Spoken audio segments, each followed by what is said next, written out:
What was that? And then I might have to write my number over again because it keeps falling off. Okay. So y'all, I got to 639 subscribers. Let me put it in the camera. I got to 639 yesterday. I was at 636 when I did my first live, and I gained 3 subscribers. So we are celebrating the fact that when I put my mind to it, I can actually grow. Now, it is a little embarrassing because that means that the only reason why I haven't been there is because I haven't really tried.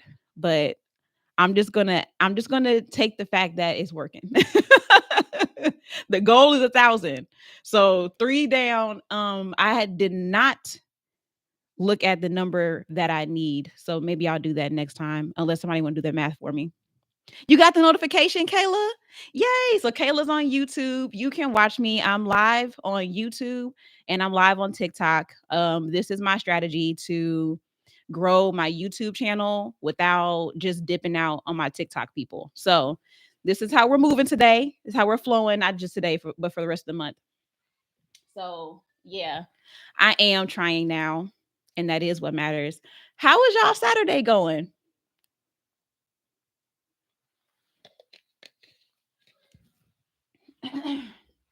Mine's going good. Mine's been good. So we got up early, even though it hurt so bad. It feels like as it gets colder outside, it's just like, y'all know how it is. It'd be so hard to get up. It's already hard enough to get up out the bed. But then it's cold. It's Saturday. I know I got to stand in line for, an undisclosed amount of time. I'm just like, huh. But we got up, me and my family, and we went to go vote. All of us together, even Kyrie, we all went up to the polls, and the line actually was not that bad. But oh yeah, I want to see that hairstyle, Kayla. Oh, so the wait in line, it was not that bad. Like it was actually pretty good. But what was interesting, y'all, is that the person in Virginia that's running for Congress, one of the people that's running for Congress, is Derek Anderson.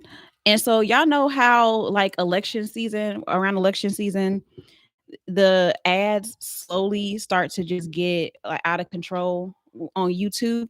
And I don't pay for premium yet. So, don't judge me, okay?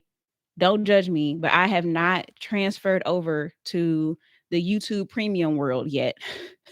So I still get ads. And his ads are everywhere. Everywhere. It's like I just want them to stop. So Derek Anderson, he was literally like he was at the polling place. And I probably shouldn't say this, but it's not that many of us. So y'all not gonna judge me. We fam, okay? In the club, we all fam right now. All right. So he was there. He was there. And so the people was like, hey, y'all, Derek Anderson, this is Derek Anderson. He's here. He's the one that's running for Congress. If y'all want to come and talk to him, you can come and talk to him. And I was like, honestly, I ain't got nothing to say to Derek, except I need to stop seeing his ads on YouTube. I'm tired of your ads, Derek. I am sick of them. Okay. I don't want to see not NAM other advertisement. So honestly, I really didn't have nothing else to say to him other than that. And that was what I said in line. He may have heard me because he wasn't that far, but I said what I said. Okay. I'm ready for November 5th because these ads are out of control. I'm like, I can't like this election season. I feel this way with every election season. And like Trump has made it especially annoying, him running. And besides all of the reasons why he's a frustrating individual, it's the fact that he is so it's become so much about him and not just like the presidency. And so having to know what he does from day to day, keeping up with his life, knowing everything that comes out of his mouth, it's a lot. It's a lot. I feel like I know more about Trump than I know about myself at this point, and that's a problem.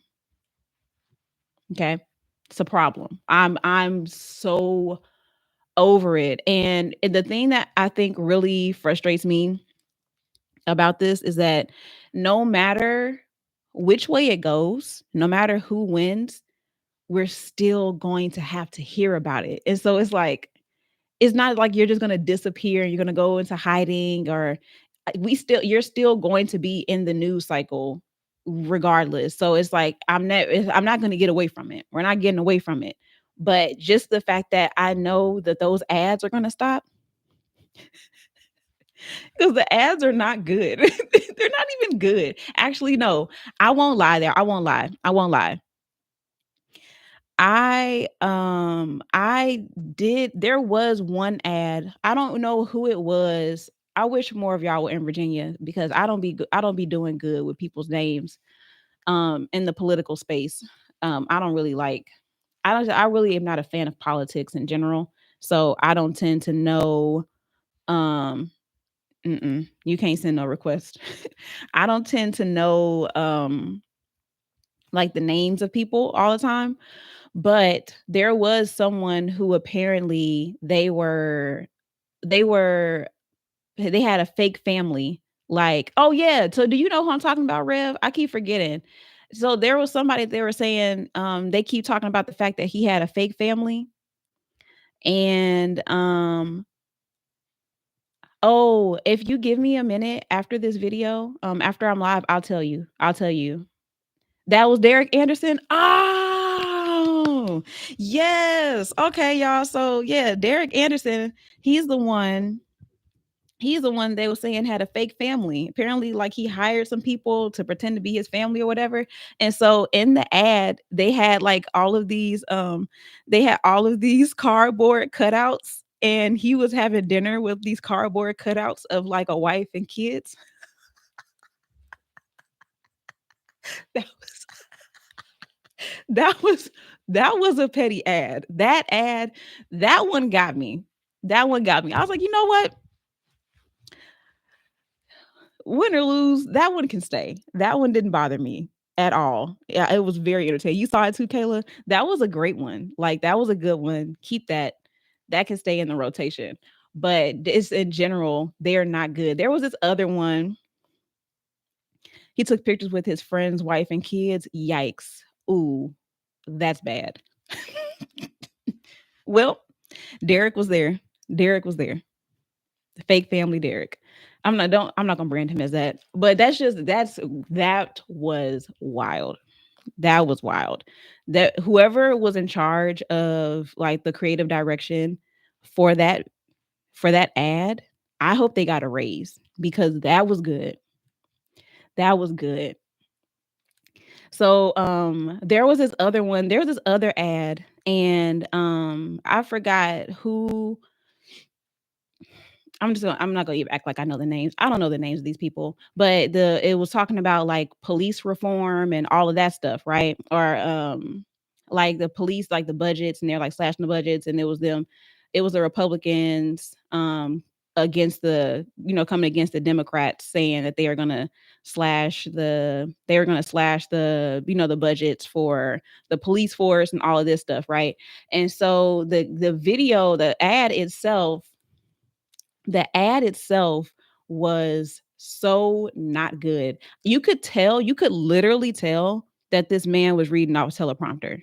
And then he did that pose that people do when they mean business. Like this is my I won't stand for this pose. And so he's just like this. And he was like, vote for us. Voted for us is a vote for safety. And just like, like the pose, like he means business, like ill. It was so he just like kept looking off. He's like, because when you vote for so and so, that means you're voting against your safety. And then he just like did this pose like this. And I was like, I'm petty enough to not want to vote for you just because that ad was bad. That's how petty it is for me. Like, I don't even like I don't care about your platform at this point. I don't care what you stand for, whatever issues it is that you stand for. The fact that that ad was so annoying and embarrassing for me to watch, I got secondhand embarrassment watching it.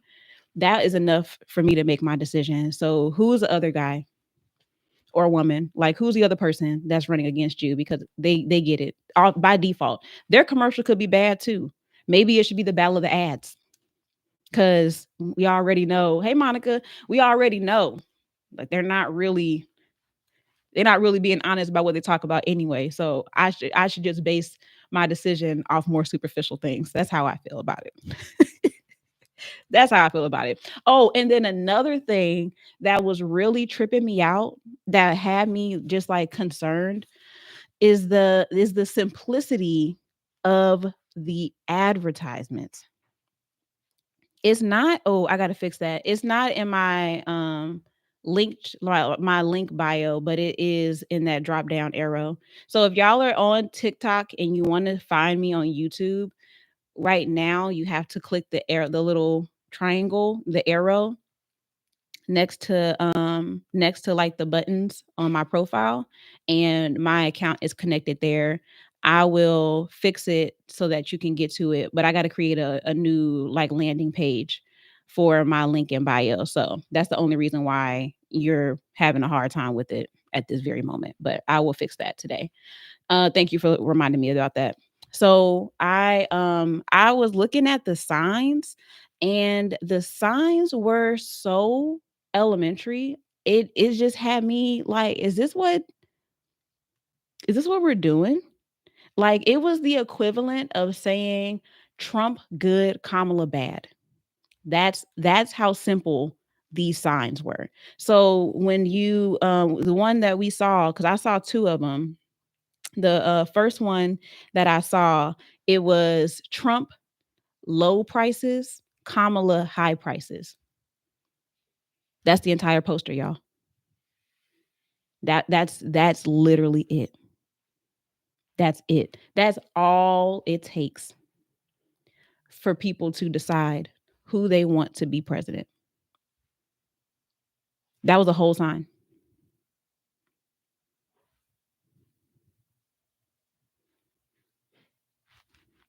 I should have taken a picture of it, but y'all probably have seen them too. That was it. That's it. That's how people are voting. Kayla. the, the literacy the literacy rates in our country are definitely embarrassing. So maybe they're just trying to make it accessible. Maybe they're trying to make it accessible. But I was very amused by that. Like, you really just weren't going to try to add any more words to that. Like, no context, nothing. Just Trump good, Kamala bad. That was if you just sum it all up, that's what that whole poster said. And so I just was it was very interesting. It's very interesting to see just the discourse and the interactions with people face to face, because I feel like for the most part we see more of it on the internet or on TV, but just going up and seeing the people in their red, and then some people in their blue, and the different types of people. Sometimes you could walk up, you could just tell, you're like, oh, I know who you're voting for. You ain't even gotta worry about it. You ain't even gotta tell me. And so it's always very interesting to be like there in person to see how all that goes down. But one thing that I really did appreciate about the whole experience is that we went as a family. So all of us were there, me, my mom, my father, my sister, and my two brothers and my son. We all went up to the polling place and we also got our pictures together. So, and I have some content that I recorded, so I'll make a video and I'll post that later on. But just the fact that I was able to like take my son and he got to see like what it looks like to go up and vote, and he just had that experience. It just felt really cool. So I love that. And then afterwards, we went out to eat at Cracker Barrel. So I really wanted to take a nap, but I told y'all I was gonna go live. So I'm here now. But what I really wanted is to take a nap because the itis set in immediately. Hey John. The itis set in immediately. I was like, we were at the table, and after I ate my food, I was like, "Woo, yeah." I mean, we still gotta drive back home, don't we? It was. I was really. I was very full. I was very satisfied, but I was ready to go to sleep. But I had to come home before I got on live. I had a call with a client now. Monica, you're a client. And we were planning because we're going to be doing some things with her brand in the upcoming months. So we're going to be doing some things out in the community, out in the DMV. So we came up with this really dope concept for not only like outreach and networking, meeting new people, building out her ambassador program, but we also are going to be getting content. So, like the street style, street interviews, that kind of thing, that kind of vibe. That's what we're going to be doing with her brand. And so we're basically creating a perfume, like a fragrance series with her company. So I'm really excited about that. And I told the people on Threads, I didn't really talk about it on TikTok yet or YouTube, but I am going to be documenting and keeping track of, the things that we're doing, the progress we're making, and all of that stuff. So I'll be giving an update soon, but I'm really excited about the progress that we're making. Yeah. So that's the other call that I had. So then I got on here. So I make sure I fulfill my obligations. But anyway, yeah, the political it was, but what's so funny is that everybody was so nice. And they knew who we voted for, and they still were like, "Thanks for coming out." Like even afterwards, like when they had no incentive. Like I've already put my ballot in, and they were still very kind. Everybody was like, we're just glad that you made your choice, even though it wasn't the one I would make. Have a good day. Thanks for coming out. Way to be an American. Like it was cool. So I appreciated that it wasn't as like aggressive as it could be. So I think that was cool. There was no drama, so there was nothing really interesting to talk about, y'all. If you couldn't tell, it was a very wholesome experience. But we'll talk about some mess later, so it's all right. So anyway, y'all, so let's get into. I'm gonna share my creator confession for the day, and this one I'm gonna keep it brief. Okay, I'm gonna keep my team brief because this could honestly be an episode all by itself. And if I feel like it needs to be one, then I'll make it one. But right now, it's not. I'm not in that place to really dig deep into it. But my creator confession for the day is that challenges based on numbers really scare me. So I went back and forth with deciding whether I was going to share that the challenge that I'm doing is going to be to grow my subscribers, like, and to put a number to it. So saying, instead of just saying I'm doing a challenge where I'm going live every day for 30 days, which I think that by itself, like that is interesting, but to then put a goal or expectation on it, or at least like a something to work towards, like giving myself that number and saying I want to get 1,000 subscribers, that was the part that was scary to me, because then that means that I'm doing this publicly. Um, did you really Soul of a Man? So yeah, so this is my first time doing this and being explicit about my goal. I've never done a challenge like this. My challenges, anytime I do them, is always based on what I can control, right? Like I can control going live for a certain amount of days because that's on me. That's not a factor that's outside of my control. But to say I want to get 1,000 subscribers and that's what I'm working towards, it means that if it doesn't work out, that I failed publicly. And that is that's the part where it makes me hesitate to do it. And so this is my first time doing something like this where I'm sharing it with others, like more than just like a one or two people who I really trust. Like I'm just putting this out there and I'm like, okay, this is my goal. This is what I'm doing because I just never have done that. And if I'm honest, that's the reason why. It's like, if it fails, that means that it failed with other people. Like people saw this. I said this was going to happen and then it didn't happen.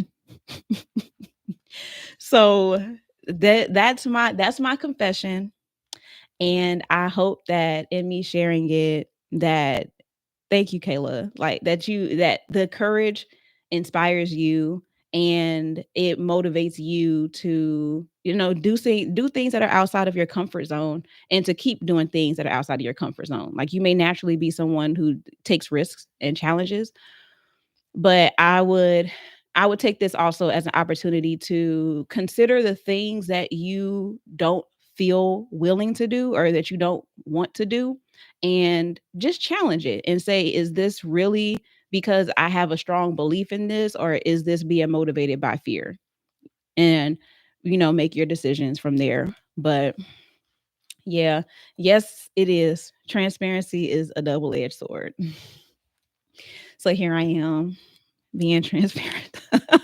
But yeah, we're doing it. It's happening. And I feel like the more like the more you're willing to be courageous, the more inspiring it is to other people. Like, and that sometimes is the thing that's missing from what we're doing. Like what we're doing is not that it's not interesting to people or that it's not something that people care about.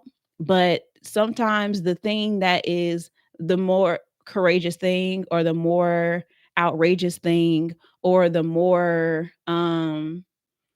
like shocking, that those are the things that really get people's attention. And so I believe that me being willing to put it out there, the return will be that people will be even more invested in it because they really want to see if it can work too, you know? So whether it does or it doesn't, I honestly do believe that it will, though, just because this time around I'm doing this differently than I ever have before whenever I've done live challenges for myself. So, I'm feeling good about it. I'm feeling good about it. And I think most importantly, I'm in a place where I just don't want to play it safe. So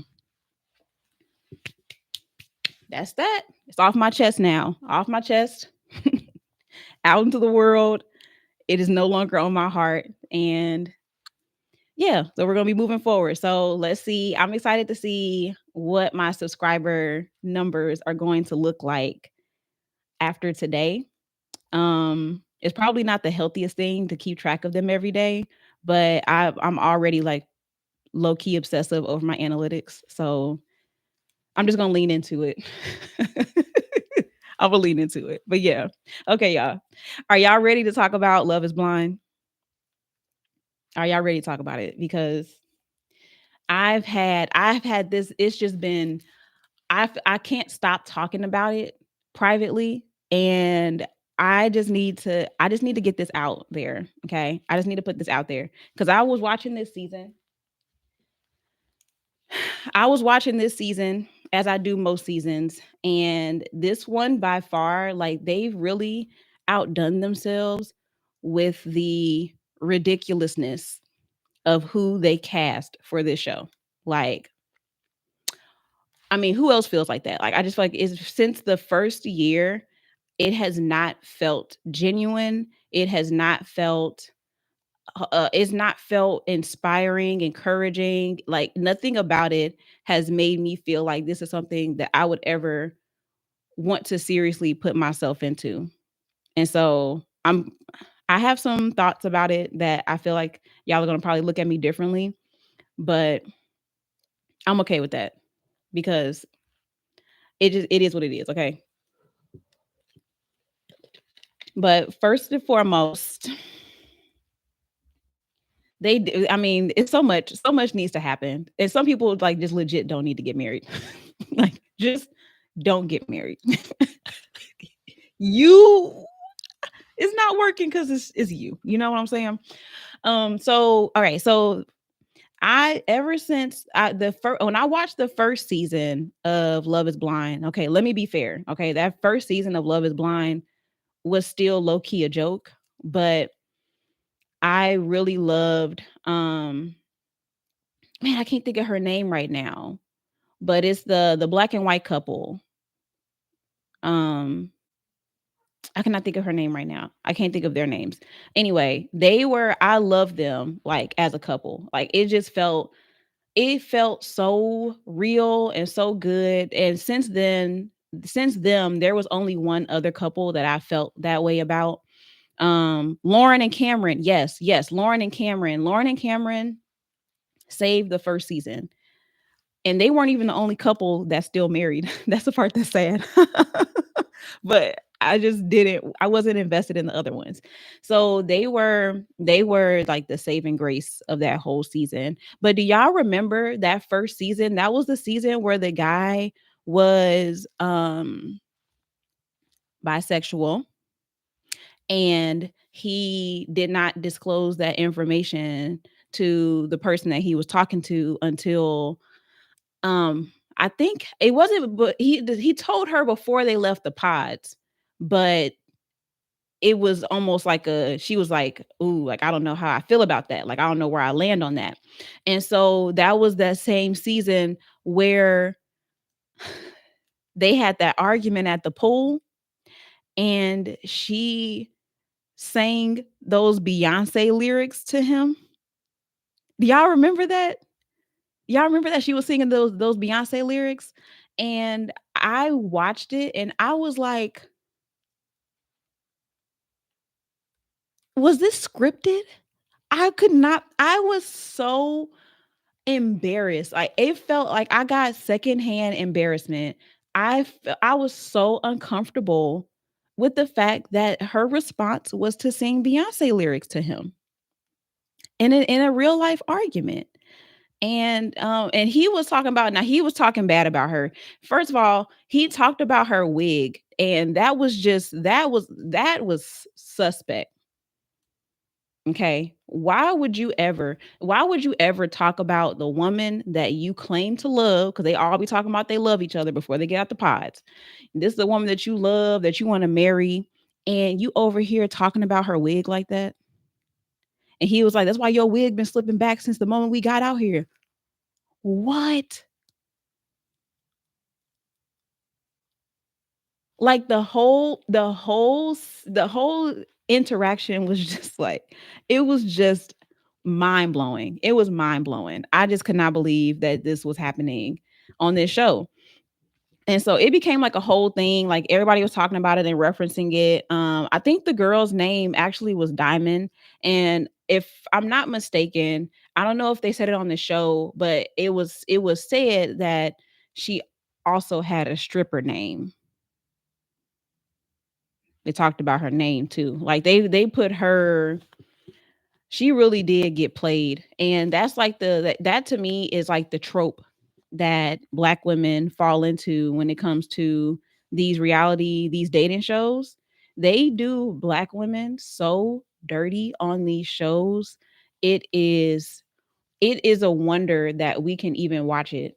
I mean, myself included, because I'm still watching it, but now I feel a little bad about the fact that I'm watching it because what is happening on this show? Like, why are y'all like? How would you ever put someone in an environment like this where for them to be berated the way that she was? Like, it just was. It was terrible. It was terrible. So, anyway, So the show's been a joke since the beginning, is basically what I'm trying to say.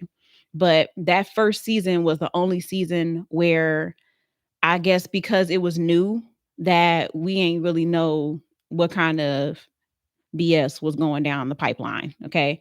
So ever since then, I've watched the show. There's a couple of seasons I just didn't watch it, and I refused to watch it because I just was so irritated by the show itself. But the last couple of seasons, last season and this current season, I decided to watch it. I'm talking about Love is Blind, the pod people. Love in the pods. I this is the season that I decided to watch it. I mean, this I watched this season, and this season has been, it really did like hit the record of horrible. Like horrible. It's just off at this point. It's just everything is just off the rails. It's off the rails. Like what rails? At this, it's the train ran away, rolled away, it went into a different dimension because it's just so bad. It's just so bad. It's so bad. So when I was watching them in the pods, where do I even start? I was having a hard time believing that anybody even really liked each other. And this is the part where I feel like, even as viewers, I know, like we all know that you are on this show for clout. Like period. You're on this show so that you can boost your career. You're on this show so that you can get visibility. You're on this show so that you can, finesse this into some other moves because you're trying to get into the entertainment industry. Whatever it is that leads after this, people are on this show to be seen. And there's nothing that you can tell me, even if you genuinely want to find someone and marry them, I don't feel like that is the first and foremost for anybody that goes on the show. Yeah, homegirl quit her whole job. She was like, "Oh, I'm gonna be somebody," and then just quit. You just quit your job. So she was really pressed. She had to leave with somebody. She had to make it. That was insane, insane. So for me, when I see people on there, I'm not mad at people that are on the show because they want to boost their career. I think that if that's what you're going to do, if that's the route that you want to take, I totally get it. And I'm not mad at you. And I honestly, y'all, I've said this before, but I wouldn't be mad at being on a dating show or a show where I'm I'm like Married at First Sight was like one of the shows that I used to love. If I was going to ever be on one, that would have been the one that I would do. I loved it for a really long time. Another show that I do like that I haven't seen in a long time is Put a Ring on It. Did y'all ever watch that? Um Put a Ring on It. I have some issues with the Ultimatum because Ultimatum like literally ripped off Put a Ring on It, and Put a Ring on It is on OWN network. And I feel that because it doesn't get as much publicity as Love is Blind and The Ultimatum, that they felt like they could take the idea and they could like present it as this whole new thing, but they literally ripped off Put a Ring on It. And I love Put a Ring on It because the show was ran by an actual relationship therapist. Like she's a doctor, and she was counseling these people through their relationships and helping them to decide whether they should get married or whether they should separate, because the people that were on the show have been in these relationships, these long-term relationships, and they still haven't been married yet. And so the idea is that they date other people, and everything's like, PG, like they're not doing anything that would be a fair, like on these dates. So the dates are really good, wholesome dates, but they're meeting different people to see what they like, what they don't like, and coming back with their partner to with that new information to make a decision about whether they want to marry them, put a ring on it, or whether they want to separate. And so like shows like that, I felt like if I'm getting a good relationship out of it, or I'm meeting somebody, or even if I'm dating and it's not high risk, like I don't have to marry you, I don't have to be with you, but I am like dating people and getting to know people, and I'm also building my career, I don't feel bad about that. I don't feel bad about that. The people that take it and they finesse it and they use this like promote their own businesses and stuff, I'm like, you must have a publicist because that is smart. I like it. I like it. If you have the personality for it, I don't have anything against it. So all of that to say that, like at this point, we know y'all are on here for clout. Okay. So just the fact that they try to make it, even like with what they say, they try to make it seem like I'm just here to find love, and I've tried so many different things and I've dated so many different people, and I just haven't been able to find my one. I haven't been able to find my person. But you're 26. So how long have you been dating where you just feel like you need to give up? You know, like how long has it really been? How hard has it really been? Like you ain't even been in the game long enough for you to be this distraught. So just like stuff like that where it's really like what you're saying is not believable. You're trying to pass it off as you being like super genuine about it, and I just need to find the person, and I can't seem to find the right one, and I don't have time to date and all this stuff, and I'm like, okay, all right, like okay, I'll let you cook. I'm not gonna challenge you on that, but like let's be for real. Like you're on here to be on TV. You're trying to win. And just, be straight up about that. Or I guess maybe you can't because it'll ruin the aesthetic of the show or whatever, but we know. We know. And so I say all of that to say, because I'm gonna go to the reunion. I say all that to say that when people try to use that against their castmates to like prove that they're not being genuine or they're not being authentic, and they're on the show for the wrong reasons, and it's like everybody's on the show for this reason. He's just the person that ended up getting caught, or he's a person that you have the evidence to prove it. Like, so if y'all haven't watched the reunion, please watch the reunion. But this is gonna be a spoiler. I'm about to talk about the reunion. So if you haven't watched it yet for whatever reason, watch it today, okay? And then come back to this. But there was a altercation between, oh yes, it was. And I got a debrief. We got to talk about it. So I'm talking about Nick and Hannah right now. And so if y'all know, Hannah was the one that was so right. Hannah was the one that was so mean. Like she was just terrible. She was terrible. And she kept saying, I'm just direct. I'm just direct. And so if I'm gonna say I gotta say it, I gotta say it how it is. And so sometimes it doesn't always come out right, but I just gotta say it because I'm just direct. I'm just direct. And I'm like, no, you're mean.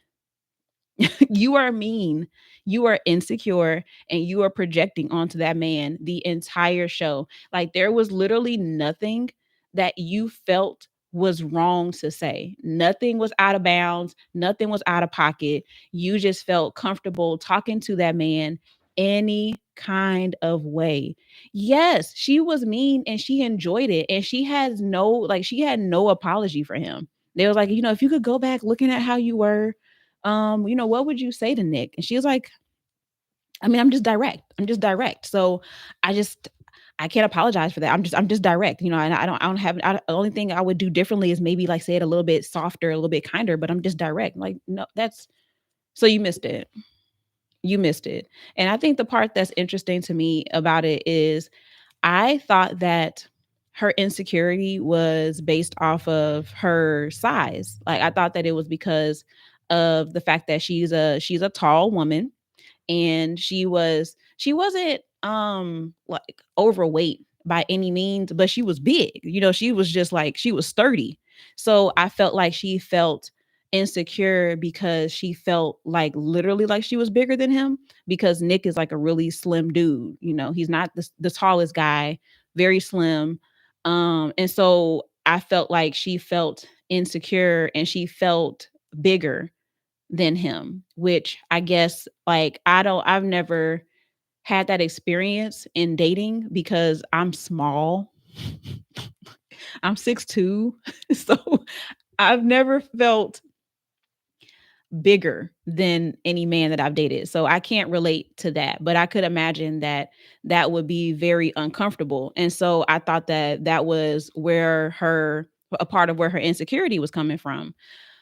But I think that outside of him, I feel like she's just an insecure person in general. And she projects onto him or the people that she dates because of how she feels. And so I thought that because she had came onto the reunion and she had lost all this weight, that maybe she also did some work on herself and realized that the way that she was treating him was horrible. But she came onto this reunion and just doubled down. And I'm just like, so you just not going, you don't feel bad about none of that. You're good with everything you did and everything that you said. And so when they were trying to come at Nick, because the whole time Nick never talked down on her, he never talked bad about her. He never like he just ate it. He just took everything that she said and he just ate it. And so it made her look even worse in comparison because he's not talking about you the way you're talking about him. And so, when she brought up the fact that, actually Marissa brought it up. Marissa brought up the fact that he was not being 100% honest or 100% authentic, and he was trying to play it off like he's this good guy. But when he was talking to his friends about her, he told his friends that he wasn't attracted to her or he had some feelings about how she looked. And so they said that because he felt that way about her, but he never told her and he continued in the relationship with her, that that meant that he wasn't being a genuine person and he was trying to pass it off like he's just this great guy. And so I'm listening to it and I'm like, you met each other in a pod. So he didn't know what you look like. So for him to see you and not be attracted to you, that's normal. Like that's normal. And I think the fact that he didn't talk about you, he never said anything to even hint at feeling a way about your looks so that you didn't feel even more insecure. I think that that's fair. And the fact that he had the conversation with his friends or who he thought was his friends, because I don't really feel like that was friends because they was it just seemed like everybody was kind of looking like they were trying to make themselves look good once they started calling people out. Like you told Ramses and you told him and you told him. Once they started calling out names, they was like, okay, let me make sure I clear my name because I'm not trying to look bad with him. But it didn't make him look bad. He was obligated to his opinion and he never said anything to her to make her feel any less than. So that part to me where she tried to like flip it on him and make it seem like he was making her look bad. It's like, nah, girl, you were just making yourself look bad. And that's on you. That's on you. Like, not saying that Nick is perfect and that he has it all together, but just the fact that the way his character, you could tell that his character was in a different place than hers was. And to try to say that he was not being a genuine person is crazy. Oh, and then that's what I was thinking about when they brought up the fact that he wrote down that he wanted to be the most famous person on Love is Blind. And it's like again, you're on Love is Blind. So you clearly want attention. Like you're not just on here to find someone to love. Like that's not your motivation. So just like that was not making sense to me. That was not making sense to me. So that was one where I was really like this is just going on way too long. And then I feel like especially when cuz they called out what's his name? The one the 3/5 dude, Steven. Steven and when they questioned Steven, I feel like Steven had something to prove. So that's the reason why he spoke up. But Steven's face was red the whole time. And I just knew that he was uncomfortable up there because he knew that he was going to get some questions that he didn't want to answer. So he was trying to like, I guess he's trying to earn some points by jumping in and trying to get Nick to like, be accountable for what he said. And then when Ramsey said something, I also felt like Ramsey's only chimed in because he's been looking like the villain this entire show, especially at the end when he dumped her. So he's been looking like the villain. And so I felt like he only jumped in because he felt like he needed to earn some points and make himself look good. Because I noticed that neither one of the married guys said anything. None of the married guys said anything at all. They literally were like, this is a you problem. I'm not in this. I have no parts in this. I don't care what he said to me. That is not my business.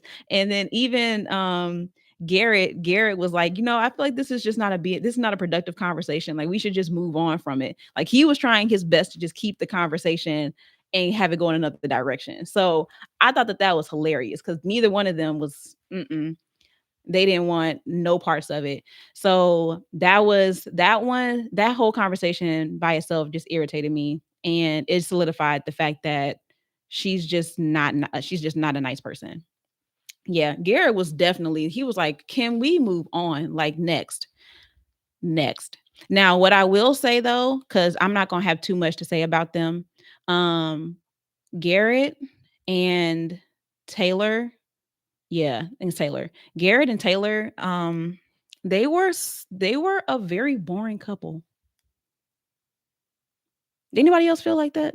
I just I honestly there was times where I just didn't even care what was going on. They had that date where they were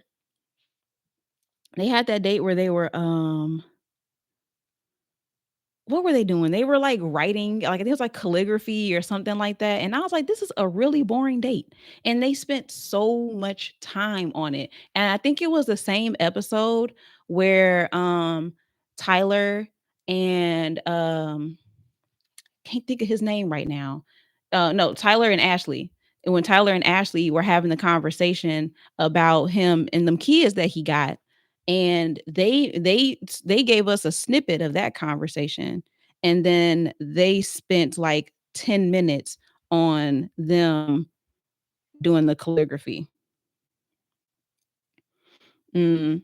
You think so? I think that I still have my concerns with Garrett. And I think my bigger concerns is more so Garrett's family. And I feel that then the influence they could have on him. Cause I just didn't get the impression that oh it is. I didn't get the impression that his mom especially approved of that he approved of Taylor, that she approved of Taylor. And so I feel like even when they were like, when she was like asking him over and over again, like, okay, are you sure? Are you sure you're going to get married? Are you sure you're going to do this? And she kept saying that she felt like it was too soon. But I feel like that's not what it was. Cause he was definitely a little concerned about her ethnicity. And I think that was because of his family. And but I don't know. I couldn't pinpoint exactly what the disapproval was coming from, but I definitely felt it. And so the fact that they were still in Fredericksburg, which is funny, y'all, because I live in Fredericksburg. So the fact that she went from San Diego to DC to Fredericksburg, I just cannot imagine that she's happy. Like, I just can't imagine that she's happy living here. But they live in the same city that I live in. And so the fact that they're here, hey friend, the fact that they're here, I'm just like, yeah, I don't know. I think that if their biggest issue would be his family, basically, is what I'm saying. Yeah. You think so? She seemed to have more of an issue with Garrett. His mom did? Or Taylor had a problem? Because another thing, I thought that Taylor's family was gonna be more, concerned. I didn't think that her mom was gonna approve because she just seemed like she had a lot of questions too. But I kinda chalked that up to just her being protective of her daughter, especially because they don't live in the same city, like, she literally is, like, across the country. But I don't the fact that they, like, made that a thing, I feel like there's something there. Was 63. Oh, no, this is my subscriber number. So, I'm at 639 subscribers on YouTube. That's my up arrow because we up. I'm up from 636 to 639. Imma have to do this every time, so let's see where I get to. Let's see where I get to tomorrow. But that's what it's supposed to be so that you can see it when you come in. So, but yeah, outside of that though, they were boring. I think that they'll be good. For the most part. But again, I didn't care that much. They just were boring to me. They were boring. And here's another thing though. Here's another thing. And here's why they weren't boring to me because they were a healthy couple. They're they just have very like dry personalities because there's been couples, not a lot because it's Love is Blind, but there's been a few couples that were healthy couples, but they were also entertaining to watch. Like I enjoyed watching them. Like Lauren and Cameron from the first season, I knew that they were going to be good, but I also really enjoyed watching them. And then there was the other couple, I cannot think of their names right now, but the husband kind of looks like Jason Derulo. Do y'all know who I'm talking about? They were a black couple and they were from the beginning, they were a very healthy couple too.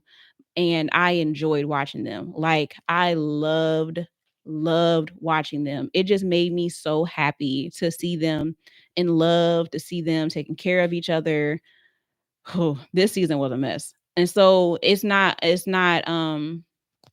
for me, my interest is not necessarily based off of the toxicity. Some people just are not interesting to me. Like I don't feel like they make for great TV.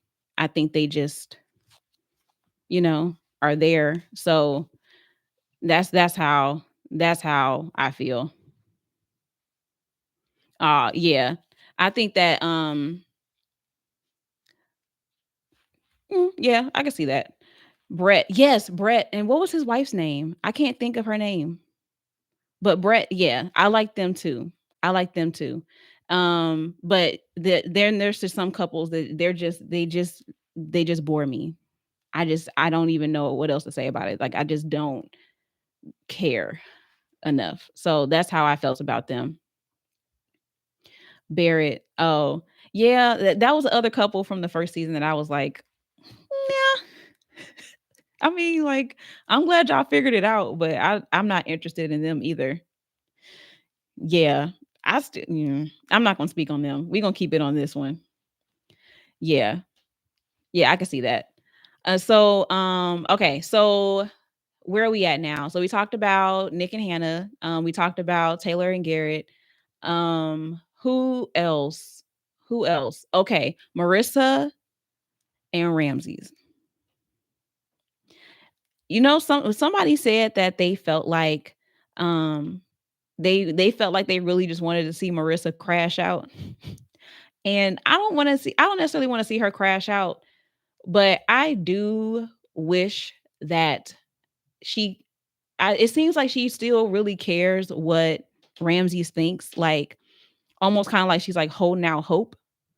And I guess because she was the one that wanted it and he was the one that ended it, that makes sense why she would be the one that would still be, wanting there to be something there.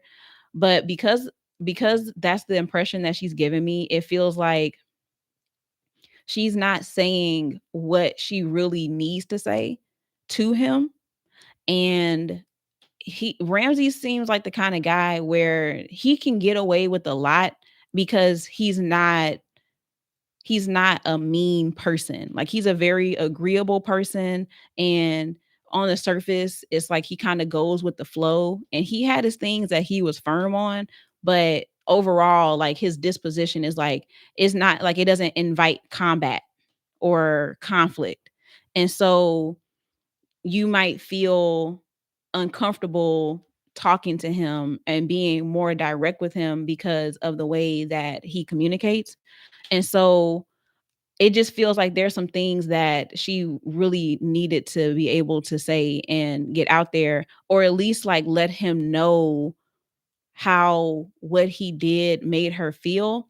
Because even in the reunion, the fact that Marissa's mom was there was super weird to me. Like, did anybody else feel like that was just like, why is your mom here?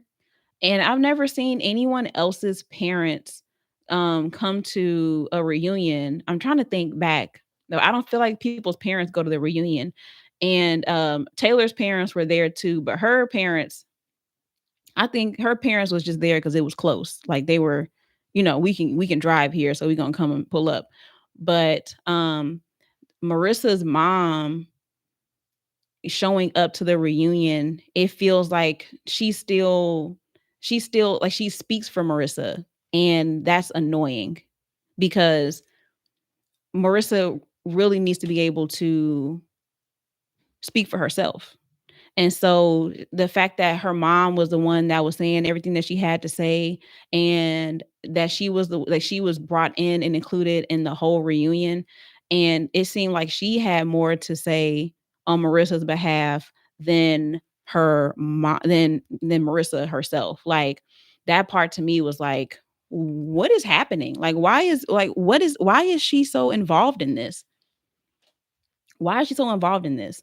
So that part to me was, I was like, I was just extremely underwhelmed. And then listening to his reason why, um, I just was not impressed.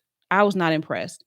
There's I feel like from the beginning, he had that feeling. I think that literally from the honeymoon, I felt like he had that feeling that he did not want to be with her, and he knew that, and he continued to push on like they were going to make it to the altar, but he knew the whole time.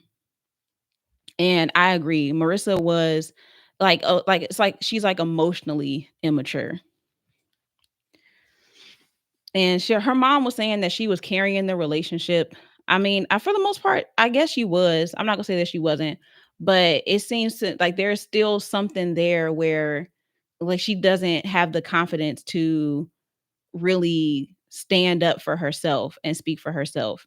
And I don't. I the her relationship with her mom is just kind of like, it's something off about it to me, like something there that has not been addressed, that's not healed. And it's uncomfortable to watch it, like that whole dinner that they had, or that lunch that they had, and the first thing out her mom's mouth was an insult to Ramsey's. And I'm like, why are you I thought that it was Ramsey's mom for a second because of how she was talking to him. And then when I looked around, I mean, well, you looked around the table and it was all like Marissa's face in different versions. I was like, "Oh, that's Marissa's mom talking to this man like this, and she just met him?" Like, that was crazy to me. Like, just her feeling that comfortable, that was wild. I could not believe that. So that whole interaction, it was like, y'all are not it's not even really it's not giving any new information. This was not even a conversation that I felt needed to be rehashed, because you're not bringing any new perspectives to it. Nothing about this. Like, we get it. Like, you didn't want to be with her from the beginning, but you waited till the end to tell her that you didn't want to be with her. Okay. Like, what else? And what next? So that one, outside of that, I think that also her energy towards Nick, I feel like it was really energy that she wanted to give to Ramses, but because she never really said what she needed to. Oh, you know what it is? You know what it is? Actually, I think I know. So it feels like she can stand up for other people, but not for herself, because she went all in when Nick and Hannah were talking, and she was like riding for Hannah, like so much so that I realized that I didn't even know that her and Hannah considered each other to be best friends. Like I did not know they were best friends until this reunion. I was like, I've never heard you talk this much about her before because they didn't even hang out like outside of the pods. Like they didn't really kick it like that. So the fact that she's calling her her best friend and she's like standing up for her and she's like, interjecting and calling Nick out. And I'm like, you got more energy for Nick than you do for the man who embarrassed you on TV. Yes. And I feel like that was all the energy that she wanted to give to Ramses, but instead she gave it to Nick because she don't care how Nick feel. I was very taken aback. I was like, "Wow, so you can stand up for her, for Hannah, but when it comes to what you need to say about what he did to you and how you felt, none of that energy could be found." Yeah. Yeah, they didn't it did not seem like something that, especially if I'm considering somebody to be my friend, I don't even see the value in sharing something like that with her. Especially when I know that she feels insecure about her looks, which is what I'm assuming is part of Hannah's problem. I don't know all her other issues, but there was no reason to share that. They had decided that they were not going to be together. The breakup was amicable. It was fine, like, and just leave it at that. But to like bring that up and then hash that out, that was weird. That was weird. It did none of it was relevant. It was all like off topic and it brought no value to the show. Um also also the part, this is not anything to do with the couples, but the fact that they were like doing these check-ins with people like Bliss and what's his name? I can't think of his name right now. With their baby and like asking them questions about it and um talking to AD about who she's dating. I'm like, we do not care. We do not care. The reunion of this season is not the time for you to try to catch up with the people that was on here seasons ago. Like, why are we doing this here right now? This is not mm-mm. And there is this weird thing that they have where they kind of have like a, I think that they discovered like this formula with AD, and I think that they saw how hard, you know what, maybe they found it with Lauren, but I feel like they saw how hard Black women go for the women that are on these shows, and I think that they almost kind of censor them as like their cheerleaders, or not their cheerleaders, almost like their ambassador, or like their token. Like I think that they have like token Black women, and they put them at the forefront because they see how other Black women respond to them. And so it gets the viewership, it gets the controversy. And so I think that that's the biggest reason why they're particular about who they decide to bring back on the show. And that's I feel like for this season, that person was Ashley. Between Ashley and Alex, but mostly Ashley. And then with Lauren, because we went hard for Lauren, and then with Garrett, not Garrett, Brett and his wife. I cannot think of her name right now. That was like their token couple.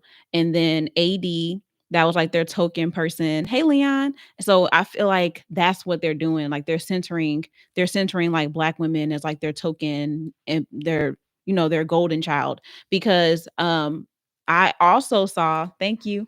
I also saw for this new season that they have coming up, that they had 3 people for the season that they're going to have in Minneapolis, to like, tease it. And if y'all realized, there was a Black woman right there in the middle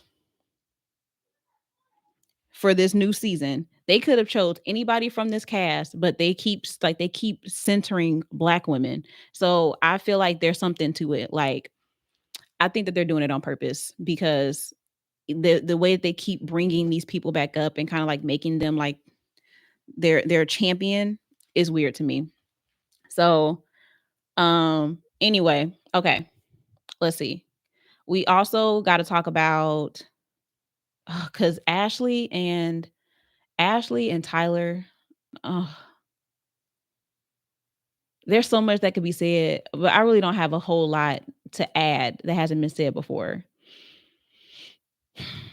And then I'll save Alex and Tim for the end. So Ashley and Tyler, they started off the reunion talking about them, and I just knew for a fact that they were gonna go so much harder on this topic, and all Tyler had to do was give one of his little monologues that he does, and that was the end of it. Like everybody was like, oh, okay, you know what? Yeah, that does make sense. Let's move on to the next topic. And there were so many points where he lied to her, where he was misleading, and even when they were talking about it, when they decided to talk about it on camera, and she asked him if they had seen his face, if they know who he is, he said, "No, I don't think so."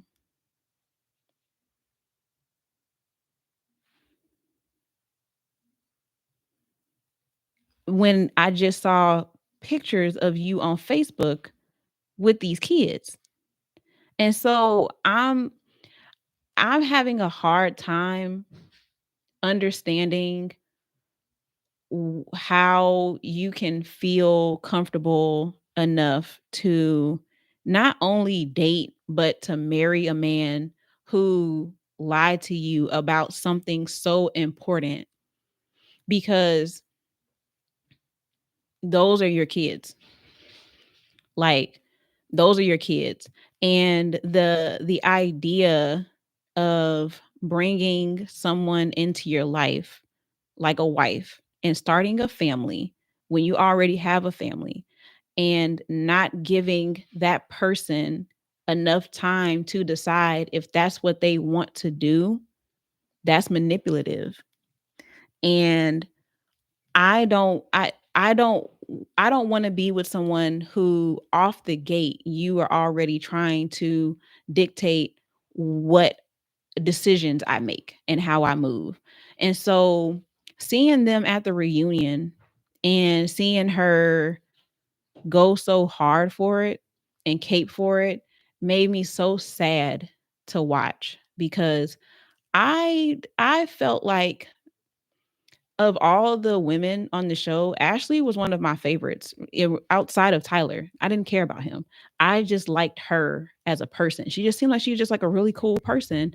And so I was definitely confused by her decision to marry him. And especially this past year with everything coming out, to continue to stand by him, and just knowing that you deserve to have someone who is not going to manipulate you and lie to you like that, um and bring you into something that's so chaotic knowingly. And so just like as a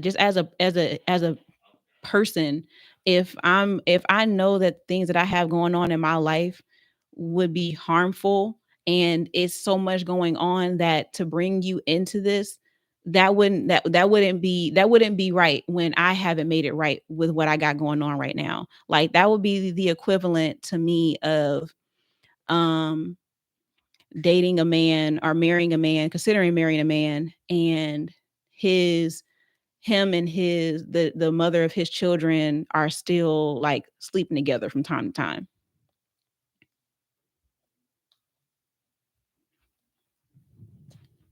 and then I come in and it only stopped because you started dating me.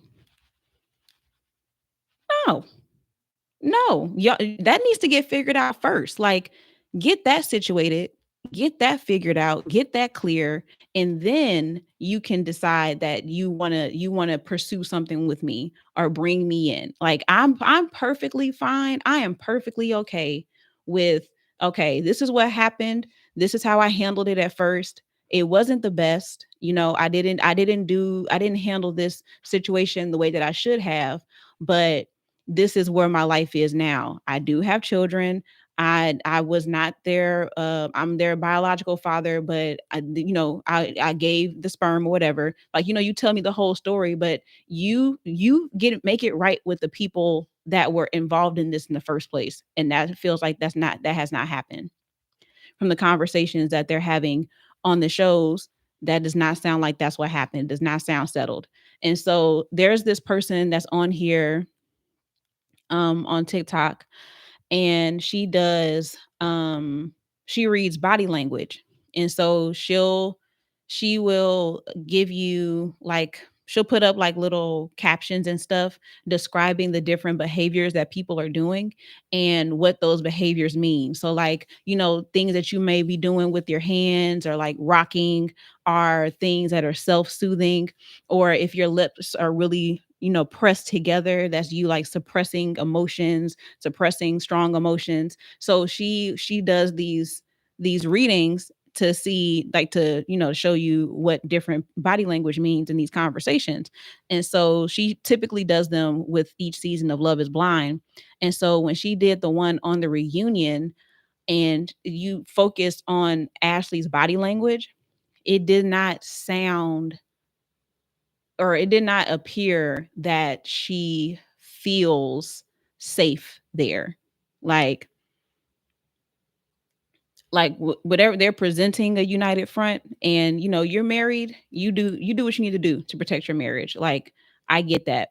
But it just didn't feel genuine. Like, I don't feel like you're genuinely okay with this. I don't feel like you genuinely feel like this is what you deserve. This is okay for you to be in this situation. So the fact that, it's my man and I'm gonna stick beside him, that's the energy that she has for this situation. It surprised me. It surprised me. So I'll be interested to see how things are, a few years from now. Maybe they stay together. I don't know. People stay in relationships that are good and bad. So, but that to me was just, that was not the direction I thought it was gonna go in. And then last but not least, Tyler, nope, not Tyler, Alex and Tim.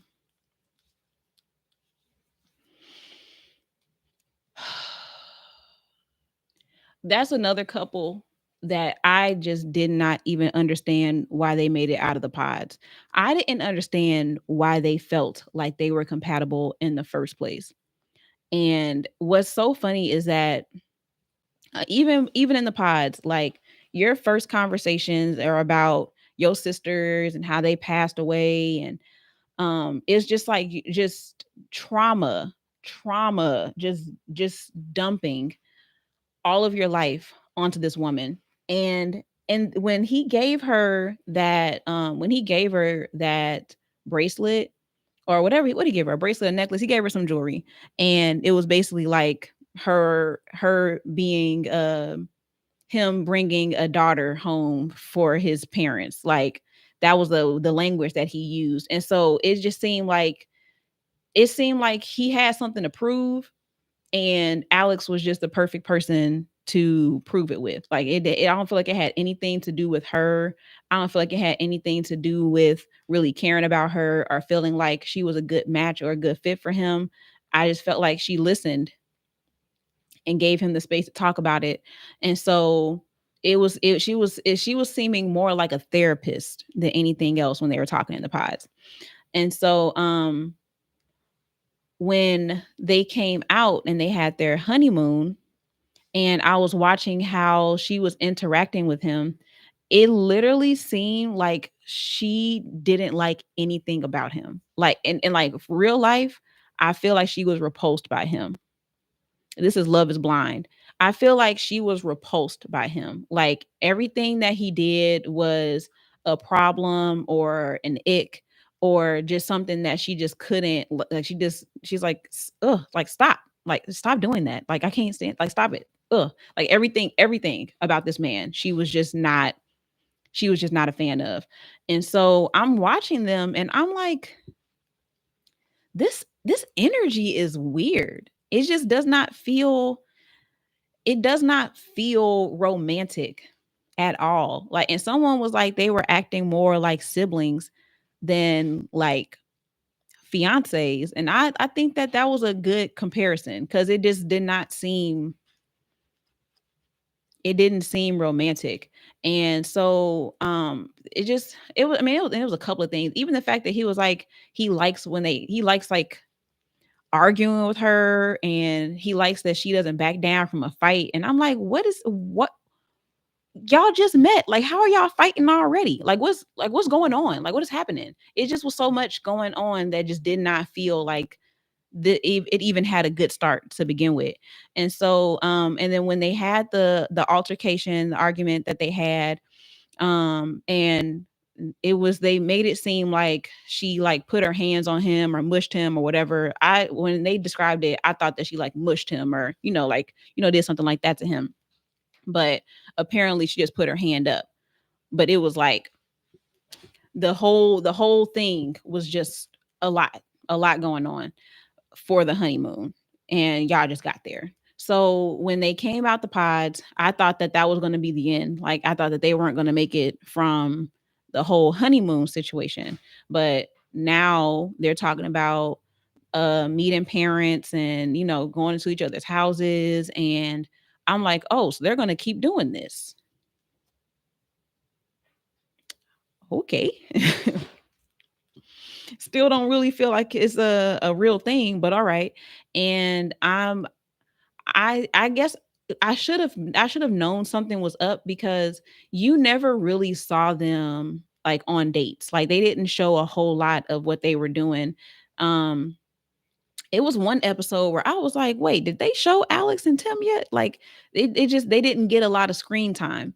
And I feel like I honestly started to feel like they didn't really spend a lot of time together. I don't think that they lived together. I'm trying to remember. I feel like they didn't because he came to her apartment or he came to the apartment, but I don't think that he was staying there. I'm trying to remember why he wasn't there and why he was just coming in. So they just didn't spend a lot of time together from what it appeared to be when it came to like the in-betweens, outside of meeting the parents and than that event that they went to, but at that point they already were separated. And so when they had the conversation about everything that happened the day that she met his family, and she said that they filmed for 4 hours, but she had been with his family since 11 a.m. So from 11 a.m. to like I think it was about like 6 o'clock that evening. I think that's what they said. She's been hanging out with his family and, meeting, talking to his parents and everything like that. And so when he was upset about her taking the nap and he brought it to her, the first thing that I thought was, you just needed a reason. Like, you just needed a reason to not be with this person because I can't imagine being that offended by that action in particular, but also I can't imagine how much else has been happening where it just feels like you've had enough, especially if these are things that you haven't brought up as concerns and given the person enough time to address those concerns. So it seemed like he just had a bunch of stuff that he was keeping tally of, keeping track of, so that he could present it to her and bring it back up.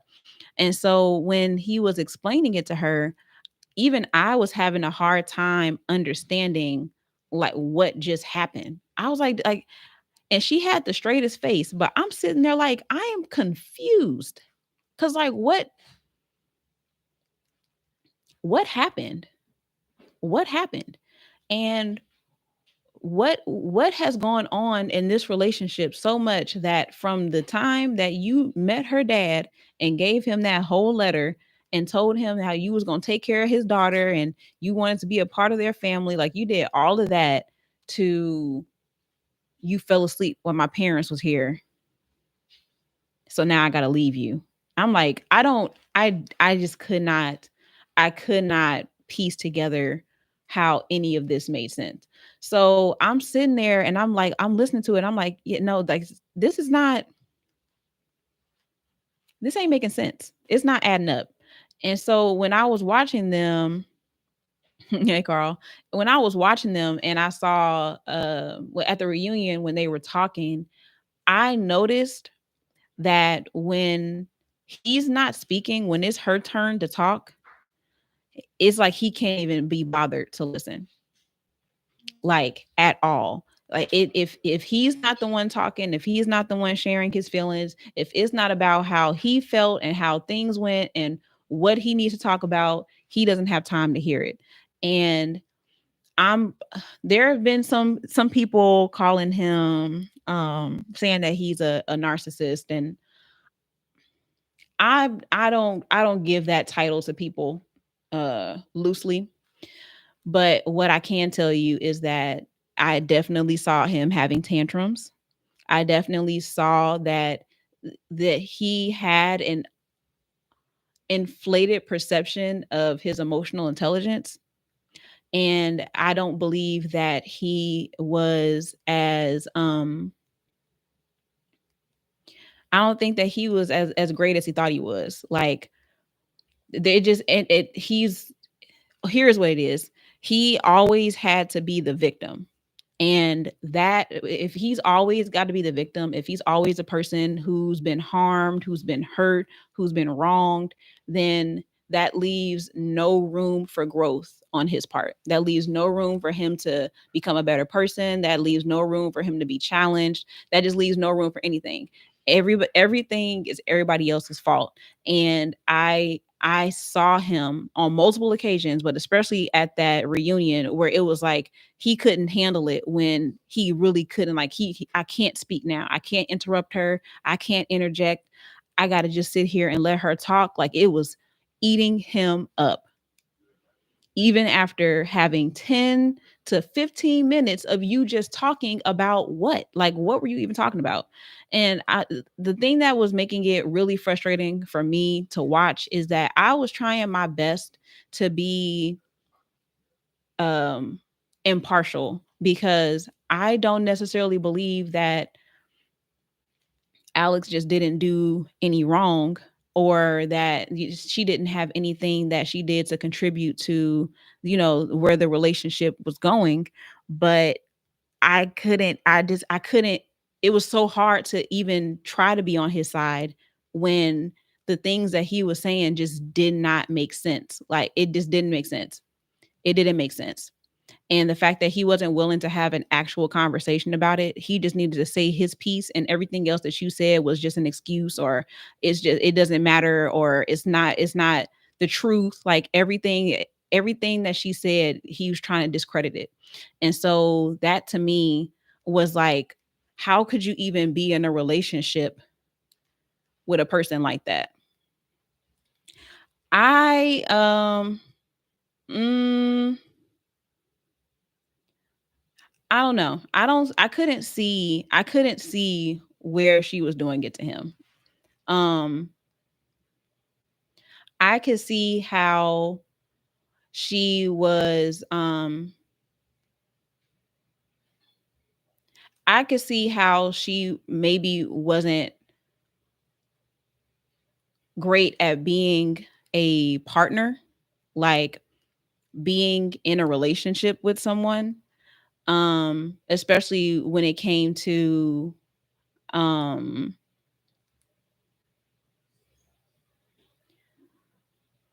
Especially when it came to the way that they communicated or didn't communicate. But I don't feel like I don't feel like she was playing the victim. And I think that that was him. I don't feel like that was her. So I feel like they had different things that they were doing. So, and I think the biggest thing again that makes it hard for me to see his side in it is the fact that I can't understand what he's so upset by. Like I can't understand how it gets to the level that it does. And there are things that he was saying was disrespectful that I can't understand it. Like it doesn't make sense to me. It doesn't make sense. And so maybe that's a me thing. Um but also I don't think it's just solely a me thing. So I just can't see it the same way. And so, and it made it hard. I mean, it made it hard for me to see where the grievances were coming from on his end and what she could have been doing better. It just wasn't clicking for me. And so watching it and seeing that at minimum, she allowed him the space to talk and to share how he was feeling. And I don't think that she always agreed with how he saw things or his perception of it. I don't feel like she did. And I don't think that you're obligated to agree with the person's perspective or their perception of what's happening. I think that what you are owed and what you should be giving as a partner is giving the person space to say how they feel. You should be able to um acknowledge that and allow them to share that, like allow them to have that space and even to empathize with it. Like I can see how that looked or that's how you felt, or I can understand why my actions or what I did was disrespectful, or how it hurt your feelings, or how it made you feel like you weren't seen or weren't loved. I think that those are the things that you should be doing in a relationship, but I don't think that you're always obligated to have the same perception of that experience because you're different people. And so from what I saw, I feel like it was a disagreement on their perspective on the experience. I don't feel like it was a shutdown or a deflection from what he was sharing. So, yeah,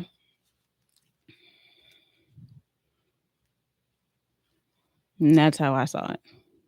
And I tried my best. I tried my best. Um, I tried my best. I just can't unsee it. I can't unsee it. And so even that conversation, at the end, it didn't come to any kind of resolution or conflict. Neither one of them wanted to talk to each other. At the end of it, I don't feel like they are able to talk to one another without it turning into an argument, which is sad. Um, because even if it didn't work out, it could at least be an opportunity to learn from the relationship. And it does not seem like that's what happened. Um, but I guess I don't understand overall what's happening with the people that they're choosing for these shows. And I don't know who to blame for it. But there's also a bigger part of me that feels like I don't think that that's their goal. Like I don't feel like the goal of the show is for things to be presented in a wholesome way. I feel like they want it to be dramatic, and that there are things that they include that are there for shock value. And to a certain extent, like the cast is disposable. I don't see behind this being a group of people that are like, I just really want to help people to find good people and be married and stay together. Like, I'm just not buying it. Not even from Nick and what's her name? What's her name? I almost call her Ashley. I can't think of her name right now.